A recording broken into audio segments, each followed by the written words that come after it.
Hola, buenas tardes. Gracias por estar acá. Si quisiéramos hacer un mapa de nuestra vida tecnológica de los últimos 20, 25 años, ¿dónde nos encontraríamos el día de hoy? Pues creo que precisamente estamos en la transición de lo que llamamos la tercera ola digital hacia la vida digital. Y para entender esta tercera oleada, quiero hacer referencia a lo que pasó hace 20, 25 años con la masificación primeramente del Internet. Era un Internet básico que podíamos accesar principalmente a través de una línea fija, ya sea hacia nuestra casa o hacia la oficina, y donde prácticamente la aplicación killer de ese entonces era el email. Después se da una transición, que como pueden ver las transiciones hay un traslape, no son cortes completamente verticales donde termina una era y comienza la otra. Pero la segunda oleada, la segunda ola se da cuando se empieza a masificar ahora el Internet, pero móvil, con la entrada de los smartphones, de las tablets. Ahora tenemos acceso y empezamos a familiarizarnos cada vez más con las aplicaciones en la nube. Y donde la aplicación killer de esta segunda oleada ha sido principalmente el video digital y el video móvil. Y precisamente ahora estamos, creo que en un proceso de transición, como les decía, hacia esa tercera ola que conocemos, que va acompañada como el Internet de las cosas, la inteligencia artificial. Son temas que seguramente han estado escuchando y que son parte fundamental de lo que se va a transformar nuestra vida en la proyección en la que vamos hoy día. Pero ¿en qué constituye? ¿Cuáles son algunos ejemplos de aplicaciones de esta vida digital? Bueno, del lado izquierdo vemos algunos de esos ejemplos de aplicaciones de vida digital, donde seguramente seguiremos viendo una social media hiperconectada, poder extenderlo eso también hacia el mundo profesional con oficinas virtuales, en términos de entretenimiento, haciéndose mucho más interactivo con la realidad virtual. Después todo volviéndose algo, ¿no? E-commerce, e-government, e-health, e-learning, y llevándolo cada vez más hacia nuestra vida cotidiana, como experiencias de viajes, de compras, de recreación, donde vamos viviendo la realidad en tiempo real, junto con un dispositivo que nos va permitiendo dar información digital en tiempo real, que se le conoce como realidad aumentada. O finalmente también como ejemplos como Smart Office, Smart Home, Smart Cities. Son todos estos ejemplos de esta vida digital que es la tercera oleada. Y estos elementos o estas aplicaciones tienen algunos elementos en común que hemos identificado del lado derecho. Todos ellos, de entrada, se sirven de la nube. Son aplicaciones que se sirven, que son nativas de la nube. Después vemos que también son aplicaciones que van a ser cada vez más inmersivas. Es decir, ya no solamente vamos a estar accediéndolas desde un teclado o un monitor, sino cada vez con medios muchísimo más inmersivos. Otra característica es que tienen que ser aplicaciones que nos permitan consumirlas, no importa si estamos en un lugar fijo o moviéndonos, ¿no? En el coche, en el tren, o incluso si estamos geográficamente en otro país, por ejemplo en Estados Unidos o en otra parte que no sea México. Esa experiencia tiene que ser común. A eso se refiere con aplicaciones portables y nomádicas. Otra característica es que, así como nos hemos acostumbrado, por ejemplo, a Netflix, ¿no? Donde podemos acceder al contenido cuando sea y cuando lo que requeríamos en donde sea, bueno, estas aplicaciones de vida digital también se prevé que sigan siendo de autoservicio y bajo demanda. Pero además que no solamente sean unidireccionales, sino que estas aplicaciones sean capaces de entender y aprender el perfil de cada uno de los usuarios para ofrecer un servicio customizado a la medida para cada uno de los usuarios que están consumiendo estas aplicaciones. Y finalmente que son aplicaciones que ya no solamente van a estar limitadas al sentido de la vista o del oído, sino que van a involucrar el resto de los sentidos como humanos. Pero ninguna de estas, el mensaje de la presentación es que ninguna de estas aplicaciones de vida digital son factibles de forma masiva sin la red adecuada, sin la plataforma de infraestructura adecuada, que ya no solamente vamos a estar hablando de una plataforma aislada, sino una convergencia de la red móvil, de la red fija y de la infraestructura de nube. Esa es la plataforma que va a conformar la red adecuada para soportar esas aplicaciones. Y vamos a ir a más detalle a qué características tiene que tener este tipo de red. Pero antes de eso, quisiera dar un ejemplo un poco más detallado en cuanto a aplicaciones, un poco más técnico, en términos de cuando hablamos del Internet de las cosas. Vemos en la gráfica diferentes aplicaciones que están mapeadas en función de sus requerimientos tecnológicos de forma general. En el eje de las X, en el eje horizontal, vemos los requerimientos de ancho de banda para cada una de esas aplicaciones, mientras que en el eje vertical, en el eje de las Y, vemos el retardo o el delay máximo que cada una de esas aplicaciones soporta. Entonces, como pueden ver, hay un rango completamente diverso en términos de requerimientos que cada una de esas aplicaciones necesita que la red le garantice para que puedan funcionar. Si vamos, por ejemplo, en el cuadrante inferior izquierdo, vemos aplicaciones que son de un procesamiento masivo, ¿no? Que requieren grandes capacidades de procesamiento, pero no tanto así, por ejemplo, a nivel de latencia o a nivel de ancho de banda. Mientras que del lado derecho, superior derecho, vemos, por ejemplo, aplicaciones que van requiriendo muchísimo más capacidad de la red, pero también un requerimiento de latencia muchísimo más estricto, como pueden ser, por ejemplo, los coches autónomos, o podemos hablar también de realidad aumentada, ese tipo de aplicaciones que requieren que el contenido esté más próximo a nosotros de forma inmediata, porque de nada sirve que esté caminando por un pasillo sobre un supermercado para ver unas ofertas en tiempo real, si es tan lenta la respuesta que ya estoy en otro lado y ya no tiene sentido la información que se me despliega en este esquema de realidad aumentada. Entonces, por eso hablamos de también un requerimiento de latencia. Y la otra cosa que muestra la gráfica es que también hay algunas cosas que ya se van a empezar a poder comercializar, digamos, sin esperar a tecnologías como 5G, que vemos más en el recuadro gris del lado derecho, pero algunas otras como esas que van a requerir un cambio más fundamental a nivel de las plataformas de servicio como 5G, por ejemplo, para la red móvil. Pero realmente es una transición, como les decía, algunas empiezan en 4G, otras van a poder transicionar hacia 5G conforme esta tecnología esté disponible. Pero entonces, ¿qué hay detrás? ¿Qué hay detrás en la red, en la infraestructura para poder dar estas aplicaciones con todos estos requerimientos? Bueno, para seguir con el ejemplo de la red móvil, vemos aquí en los cuadros azules, vemos funciones, digamos, a muy alto nivel, funciones fundamentales o esenciales de la red móvil. Tanto la parte del Cloud RAN, Cloud VPC, que están, si ven, agrupadas en 3 columnas diferentes. Cada una de esas columnas está asociada a cada uno de los tipos de servicio que la red tiene que soportar. Por ejemplo, en la parte de en medio vemos aplicaciones catalogadas como ultra reliable and low latency, aquellas que veíamos en el cuadrante superior derecho, ¿no? Que requieren un tiempo de respuesta muy grande, mientras que, por ejemplo, en el lado derecho aquí vemos aquellas aplicaciones que requieren un procesamiento muy grande, tipo IoT, tipo Massive Machine to Machine Communications en términos de sensores y demás. Entonces, la red tiene que poderse adaptar para dar los requerimientos a cada una de estas aplicaciones. Si pensamos como usuario final, ¿no? Que nos conectamos a una antena, a una macrocelda o a un small cell, una vez que entramos, que dejamos el mundo inalámbrico, todo el trayecto desde aquí hasta el centro de la red se vuelve fijo, ¿no? Es el primer mensaje. La red fija, la red de fibra, tiene un rol fundamental para las comunicaciones, incluso móviles.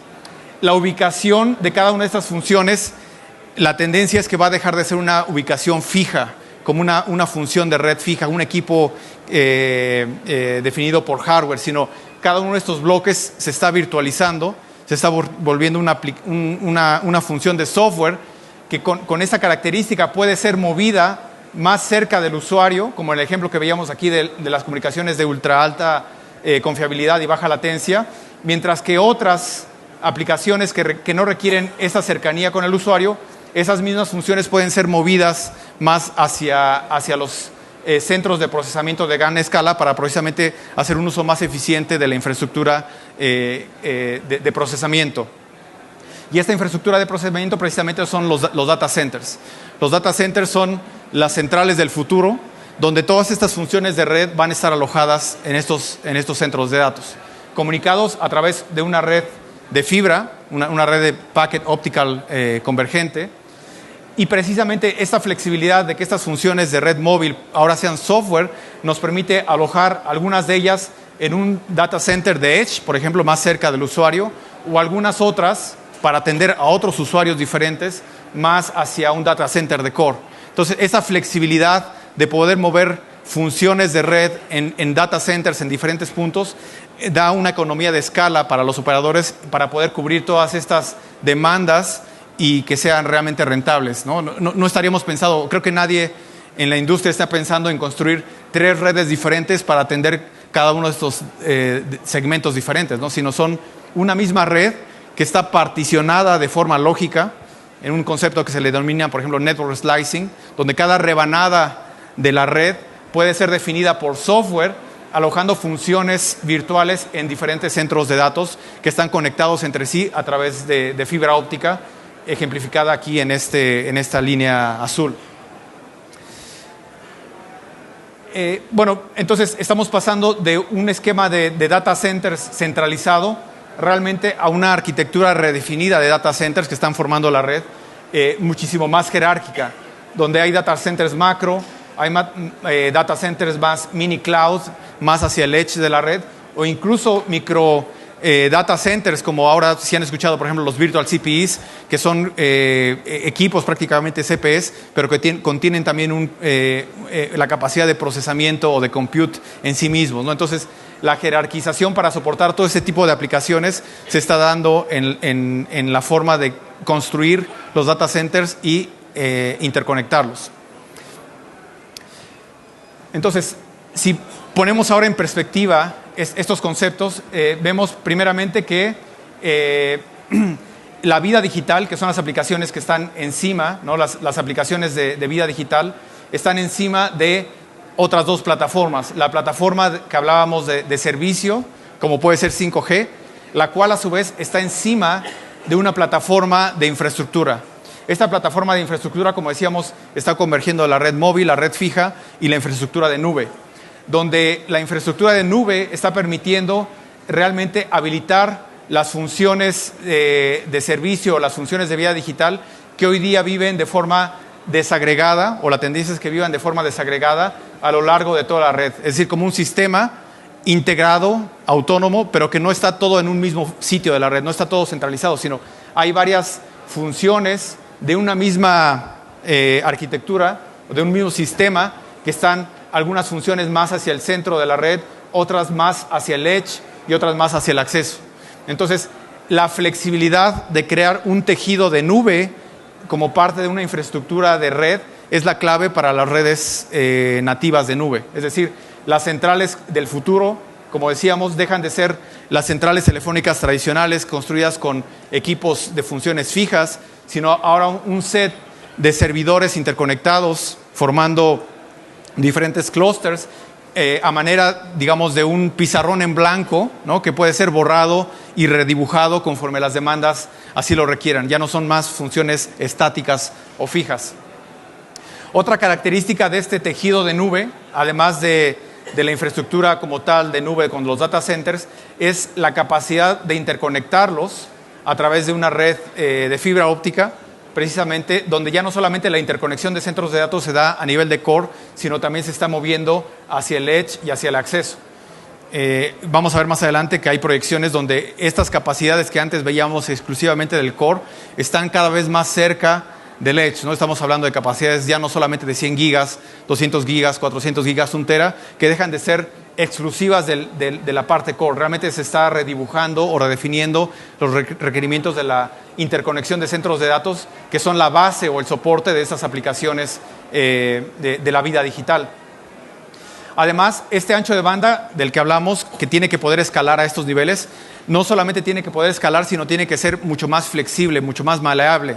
Es decir, que conforme las demandas de una red móvil, por ejemplo, cuando hay un evento en un estadio, requiramos mover capacidad para atender esa zona de la red, esas radiobases, que pueda moverse en tiempo real bajo demanda y no que sean capacidades predefinidas estáticamente, sino que la red que está interconectando estos centros de datos tenga la capacidad no solamente de mover los virtual machines dentro de los data centers, sino también la capacidad que los interconecta. Aquí hay una proyección de Ovum, precisamente sobre esta misma tendencia donde, bueno, ¿cuál es el impacto precisamente de la interconexión? Ya lo he mencionado un poco acá, pero por un lado, la concentración de los centros de datos, por un lado, en el core sigue creciendo, después la consolidación en localidades de las ciudades o de los países, tal vez que no necesariamente son las más pobladas para poder tener el mejor costo-beneficio en términos de espacio, energía. Después también en términos de interconexión de ancho de banda, eso es lo que mencionaba hace un momento, ¿no? Hoy la moneda de cambio es 100G, es el común denominador hoy día, pero realmente se está haciendo inminente la entrada de tecnologías de más alta capacidad como 200, 400, 1 tera, etcétera, donde obviamente son servidos este tipo de velocidades a través de la fibra óptica, a través de tecnologías como DWDM, etcétera, donde precisamente lo que se busca es sacarle el máximo jugo a esa fibra que está interconectando los diferentes centros de datos. Y lo que hablábamos de un comportamiento mucho más dinámico, ¿no? Ya no es un ancho de banda, una capacidad estática, sino es una capacidad que tiene que poderse mover bajo demanda. Es algo que coincide Ovum en ese tipo de proyección en términos de cómo va a crecer, cómo tiene que ser construida la red del futuro para soportar esta infraestructura.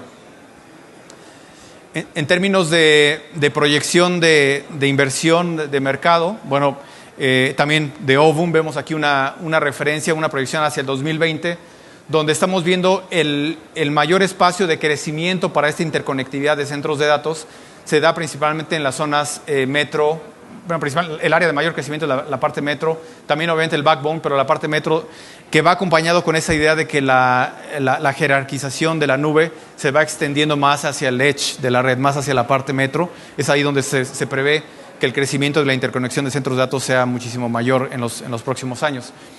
Obviamente abre una posibilidad de negocio no solamente para las operadoras de centros de datos, para proveer ese tipo de capacidades para la vida digital, sino también para los operadores que son dueños de infraestructura que pueden vender infrastructure as a service o network as a service y proveer este tipo de servicios de hosting, de funciones virtuales o de interconectividad, por ejemplo, para el front haul y el backhaul de las redes móviles del futuro a las empresas móviles tradicionales, ¿no? Que a lo mejor no tienen necesariamente llegada en todos los puntos o centros de datos en todos los puntos.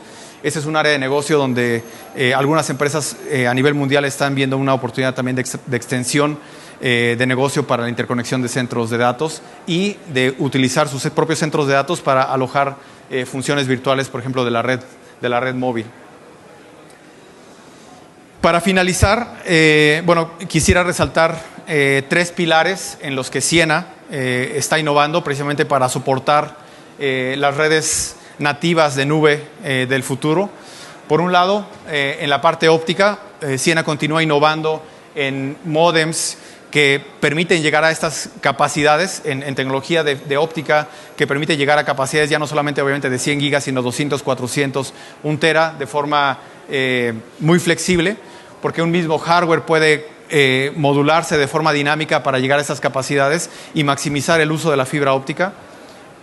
Para lograr esto se da realmente la posibilidad de que lo que está haciendo Ciena es no solamente aplicar diferentes esquemas de modulación, sino primeramente leer una especie, digamos, de real-time analytics de las condiciones de la fibra en tiempo real que hay en la red de cada operador. Cada operador puede tener una condición de fibra distinta, diferentes distancias, diferentes características físicas, y que la tecnología permita maximizar el jugo que se puede extraer de esa fibra óptica, no limitándonos a esos pasos de 200, 400 gigas, sino con tecnología como WaveLogic ahí de Ciena, donde podemos llegar a, no sé, por ejemplo, si la fibra no aguanta 400 gigas por lambda, a lo mejor podemos entregar 350 o 370. Realmente son innovaciones en el mundo óptico que le dan muchísimo mayor flexibilidad a la escala de red.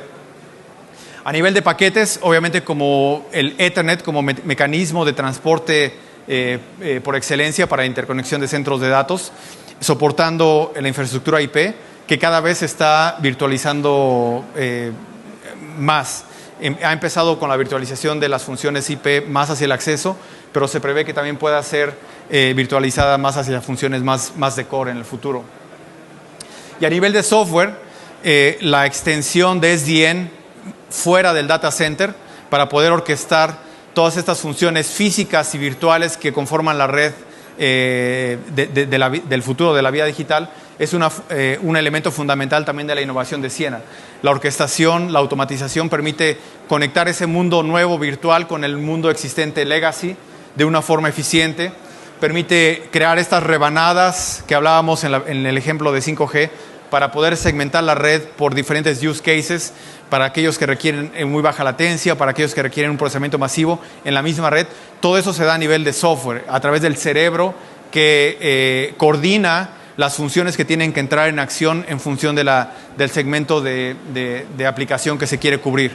Es un área fundamental también en la innovación de las redes nativas de nube. Bueno, y con eso terminamos esta sesión, invitándolos a visitarnos en estos links, en la página de Facebook, Twitter, etcétera. Y si tienen alguna pregunta, comentario, bienvenido.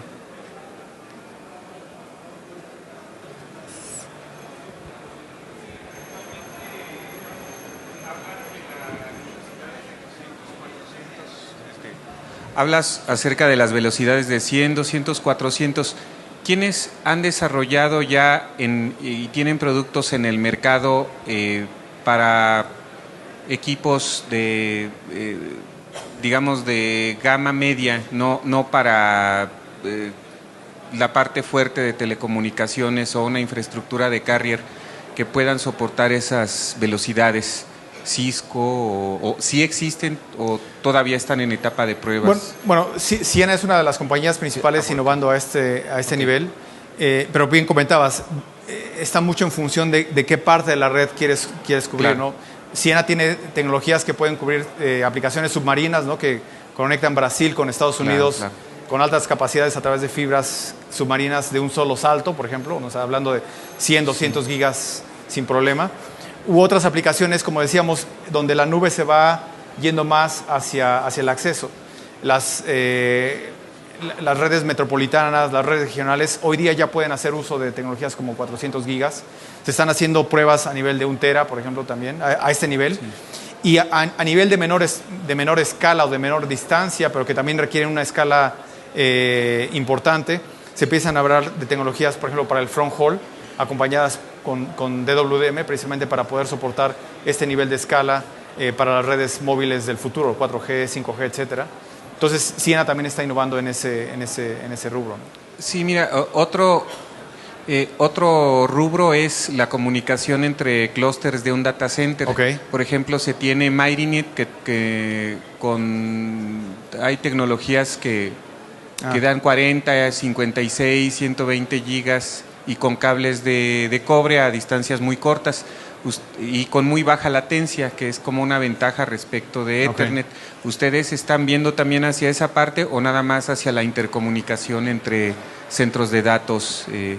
Bueno, primeramente estamos enfocados completamente a la fibra, okay. no tanto a tecnologías de transporte con cobre, pero claro, para cubrir ese mercado, ese segmento, hemos lanzado plataformas muy orientadas al data center, como el Wave Server es una plataforma que tenemos de una unidad de rack, un tipo pizza box, okay. Precisamente que busca ese modelo de fácil puesta en marcha y alta escala. Digamos que puedes tener en un pizza box 2.4 teras de capacidad en una unidad de rack, que es plug and play. Por eso se llama Wave Server, porque funciona como un servidor donde se sintoniza de forma automática para interconectar esos clusters. Está teniendo mucho éxito, principalmente con los ICPs, con los Internet Content Providers, los Googles, Facebooks del mundo que están moviéndose muy agresivamente hacia este tipo de interconexión, y que permite cubrir desde la parte metro hasta la parte submarina, ¿no?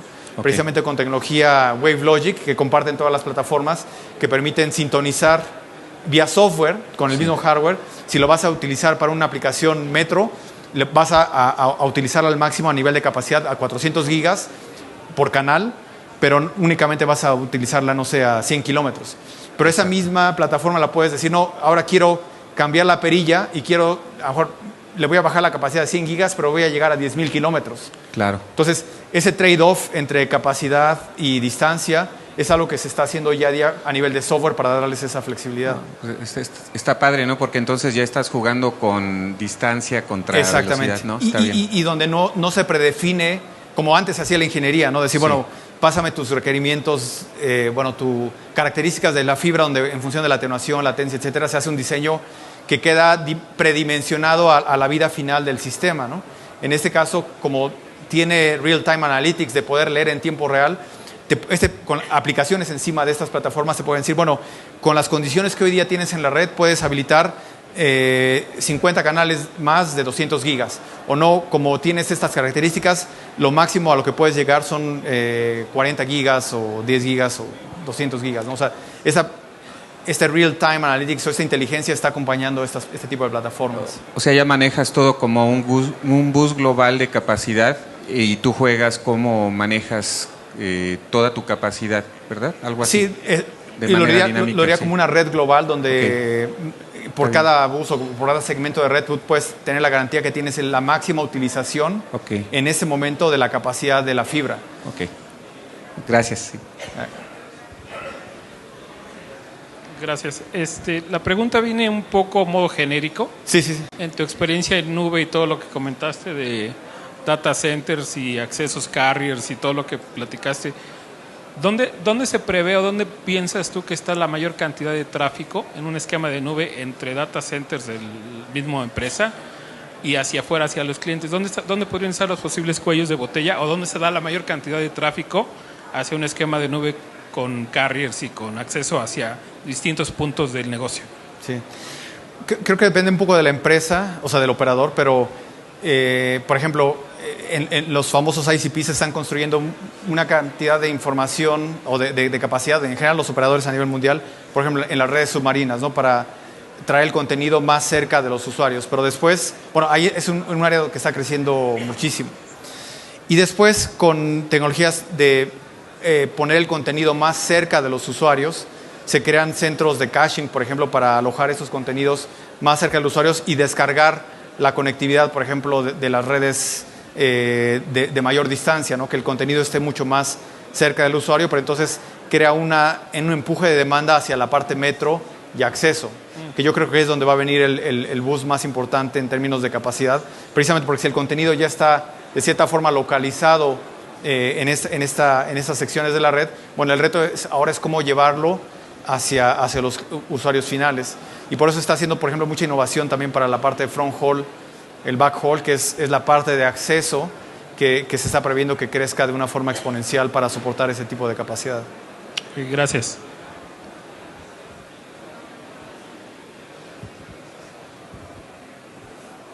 Pues les agradezco el tiempo. Con eso terminamos y quedamos a sus órdenes. Gracias.